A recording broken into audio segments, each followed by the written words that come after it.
Muy bien, continuamos entonces en la tarde de hoy.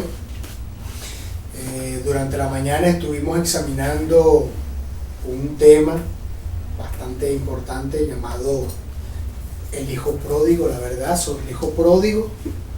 Y en la tarde de hoy vamos a estudiar un tema, el cual yo he titulado Términos bíblicos para comprender la Escritura. Una de las cosas que todo creyente debe saber es interpretar la Escritura. ¿Cómo hago para entender la Escritura? ¿Cómo hago para interpretar la Escritura? Muy bien, en el Nuevo Testamento existen frases, palabras que son repetitivas, es decir, palabras técnicas que dijo el Señor, que dijeron los apóstoles en sus cartas, en su discurso, pero casi las mismas palabras tienen que ver con lo mismo. Entonces, aquí se va a confirmar lo que le decía en la mañana de hoy en el tema anterior sobre el hijo pródigo, de que el fundamento apostólico y el profético es lo mismo y los dos trabajan de la mano. Entonces, cuando usted lee el Nuevo Testamento y se consigue con palabras técnicas, palabras claves, tiene que saber el significado, lo que está tratando de decir. Entonces, de esta manera, cuando usted lea la Escritura y se consiga con esta frase, entonces usted dice, ok, ya sé de qué se trata. Esto está hablando de esto. Y eso tiene confirmación en textos paralelos a través de toda la Escritura. Entonces vamos a comenzar con este tema que he titulado Términos bíblicos para comprender la Escritura. Esto le va a ahorrar a usted y le va a confirmar muchas cosas. Entonces, muchos de los términos bíblicos que utilizamos hoy, los pasajes que utilizamos, las referencias que utilizamos para transmitir un mensaje, muchas veces lo que decimos tiene lógica, pero de donde lo extraemos no es el significado que estamos predicando. Son dos cosas totalmente opuestas.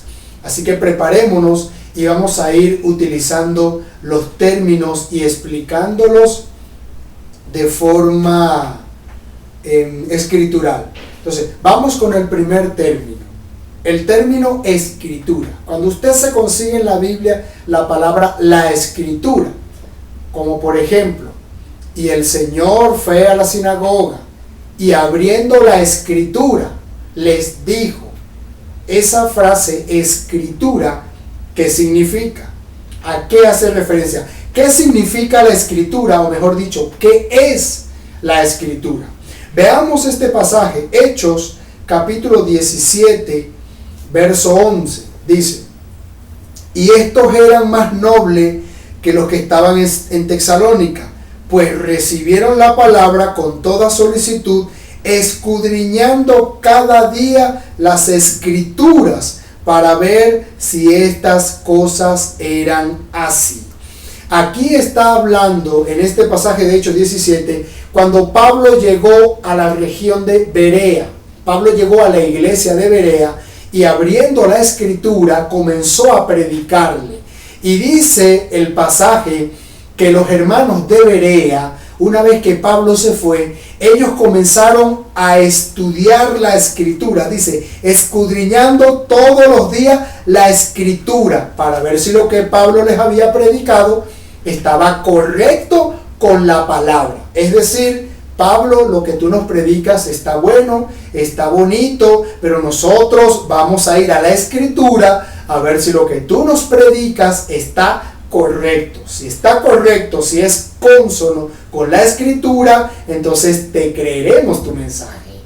Esa es la actitud de cada creyente. Debe ser un bereano, un buen bereano. Una persona que no solamente se conforme con lo que oiga, sino que debe consultar la escritura. Pero la pregunta es la siguiente. ¿Qué es la escritura? Si en el tiempo que el apóstol Pablo estaba en Berea predicando su mensaje, en el tiempo que se fundó la iglesia de Berea, eso fue a escasos días o a escasos meses o a pocos años de que el Señor Jesucristo había partido. Es decir, en el tiempo del apóstol Pablo no existía ningún escrito, ningún registro, nada hecho, ningún documento al cual referirse como la palabra de Dios. Es decir, no existía ni Mateos, ni Marcos, ni Lucas, no existían las cartas de Pablo, ni Corintios, ni Gálatas, ni Efesios, porque apenas, recién, Pablo está predicando su mensaje.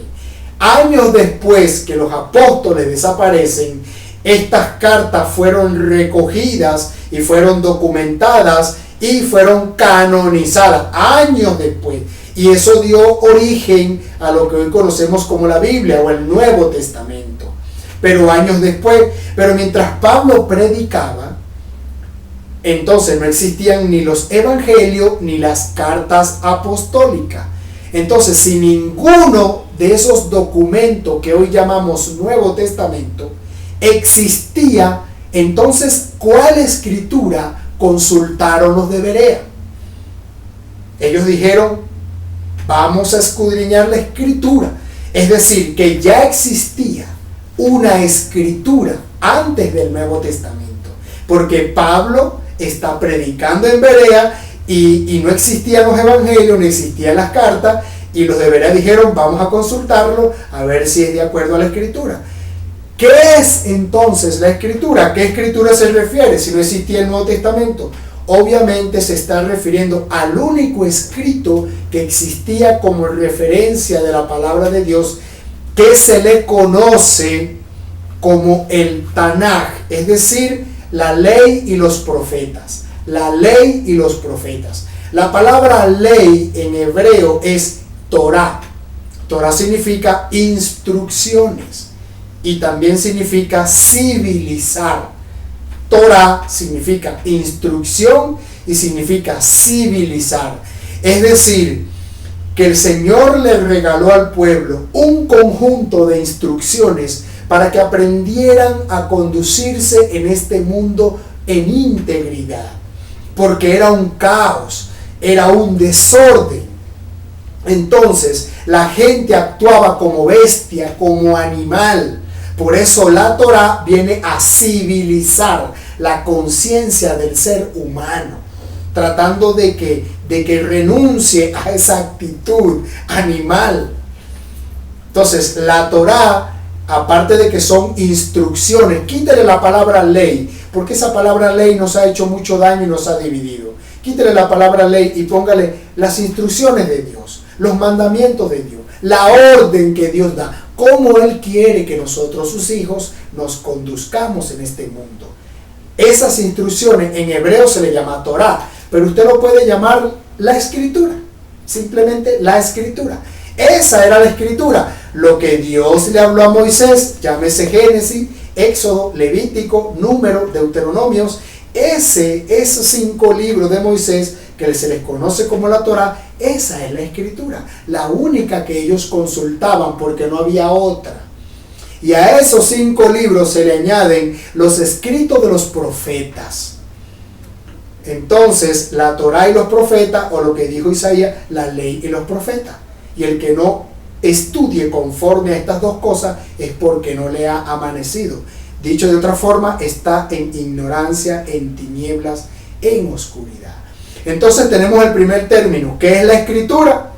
La escritura no es el Nuevo Testamento, la escritura es la Torah, es decir, los mandamientos que Dios nos dejó para que los cumplamos, para que los obedezcamos, para que nos civilicemos, y los profetas. Eso era lo que ellos estudiaban, la ley y los profetas, no había más nada.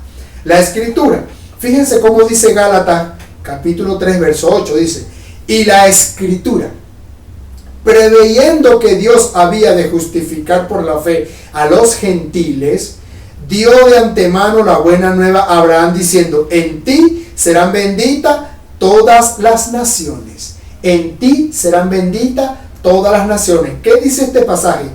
Que en la escritura aparece un registro donde Dios le promete a Abraham que en él serían benditas todas las naciones. Pero ¿qué dice Pablo? ¿Dónde se encuentra escrito esa promesa? Él dice, en la escritura. Y si usted examina la Escritura, se va a dar cuenta que eso está en Génesis. Es decir, que Génesis es un libro que forma parte de la Escritura, no está en el Nuevo Testamento. Bien, segunda de Timoteo, capítulo 3, verso 16, fíjese cómo dice: toda la Escritura es inspirada por Dios, útil para enseñar, para redarguir, para corregir, para instruir en justicia, a fin de que el hombre de Dios sea enteramente preparado para toda buena obra. Pablo dice que la Escritura es inspirada por Dios. Note, la Escritura es inspirada por Dios. Dice, es útil para enseñar, es decir, que la Escritura, la ley y los profetas, o la Torá, los mandamientos y los profetas, sirven para que el individuo se corrija, dice, para enseñarlo, para corregirlo, para instruirlo, para que el hombre esté completo, enteramente preparado para que pueda hacer una buena obra. Es decir, que la formación del carácter y del ser humano está en la Escritura. La Escritura lo educa, lo corrige, lo civiliza y lo establece en posiciones de gobierno en este mundo. Pero eso lo hace la Escritura. Y Pablo dice en Timoteo que esa Escritura es inspirada por Dios.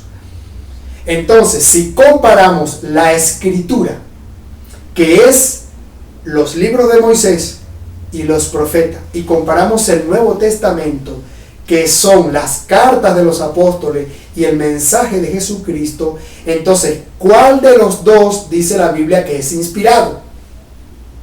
Este pasaje dice que de los dos hay uno que es inspirado, es la Escritura. Es decir, que el testamento antiguo, el que nosotros rechazamos, resulta que ese es el que es inspirado. ¿Qué tal? Entonces, no significa con esto que el nuevo no sea inspirado, pero hay un cuento sobre el Nuevo Testamento que les estaré echando después en otro tema.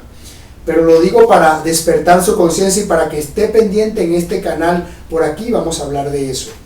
Pero eso forma parte de otro tema. Pero sí quiero que quede claro, toda la Escritura es inspirada, tanto nuevo como antiguo es inspirada. Pero cuando la Biblia dice la Escritura, no está hablando de las cartas de Pablo, porque no existía, ni Mateo, ni Marco, ni Lucas existía. Existía era la ley y los profetas. Esa era su referencia para instruir al pueblo. Mateo capítulo 21, verso 42 dice: Jesús les dijo, ¿nunca leíste en la Escritura? La piedra que desecharon los edificadores ha venido a ser la cabeza del ángulo. El Señor ha hecho esto y es cosa maravillosa a vuestros ojos. ¿Qué le dijo el Señor Jesucristo? Ustedes no han leído en la Escritura. ¿A qué Escritura? El Señor Jesús está haciendo referencia. Les está hablando de la única Escritura que existía. Él está hablando a una multitud, entre los cuales se encuentran los apóstoles, que ni siquiera habían escrito, ni pensaban escribir todavía. Ellos comenzaron a escribir cuando el Espíritu Santo les hizo entender que era necesario documentar los hechos y registrarlo. Ahí fue donde ellos se dedicaron a escribir. Pero aquí estaban como simples oyentes. Eran congregados. Seguían a Jesús. Estaban aprendiendo. Pero ya Jesús hablaba de una Escritura. Y le dice, ustedes nunca han leído en su Biblia, en la Escritura. Entonces, tenemos que la Escritura tiene que ver con la ley, la Torá o los 5 libros de Moisés y los profetas. Continuamos.